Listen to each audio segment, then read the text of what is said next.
Hello దోస్తులు, అందరూ ఎలా ఉన్నారు? ఈరోజు కోడల ముచ్చట ఏంటంటే, ఈరోజు పాడ్యమ సోమవారం కాబట్టి అందరూ కార్తీక మాసంలో పాడ్యమ దీపాన్ని అయితే వెలిగించుకొని కార్తీక మాసాన్ని సూపర్గా ఎండ్ చేసినట్టండి. కార్తీక మాసం మొత్తం ఫుల్గా చేయకపోయినా, సరిగ్గా చేయకపోయినా సరే, ఒక్కరోజు దీపం వెలిగిస్తే కనుక మీకు పుణ్యం అంతా కూడా దక్కుతుంది. కార్తీక మాసం పుణ్యం అంతా కూడా దక్కుతుంది. కాకపోతే నేనేంటంటే, నా దురదృష్టం ఏంటంటే, నాకు కార్తీక మాసం అంతా కూడా నేను ఫస్ట్ టైం చేశానండి వితౌట్ నాన్ వెజ్ అస్సలు తినలేదు, ముట్టుకోలేదు, దాని వైపు కూడా చూడలేదు. నాకు నాన్ వెజ్ లేకుండా ముద్ద అయితే దిగదండి.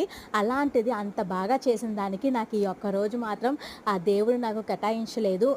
అదే శివుడు ఆజ్ఞ లేనిదే చీమైనా కుట్టదంటారు కదా, మరి ఇది శివుడు ఆజ్ఞ ఏమో కానీ నేనైతే దీపం అయితే వెలిగించలేకపోయాను. చాలా బాధగా ఉంది నాకైతే. ఇక్కడైతే నేను నైట్ డ్యూటీ నుంచి వచ్చేసి మళ్ళీ ఆధార్ కార్డు గురించి అయితే వెళ్తున్నాను. ఆధార్ కార్డుకి బర్త్ సర్టిఫికేట్, అలాగే ఎవరిదో ఒకరిది ఆధార్ కార్డ్ అయితే కావాలి. నచ్చితే కనుక సబ్స్క్రైబ్ చేసుకోండి.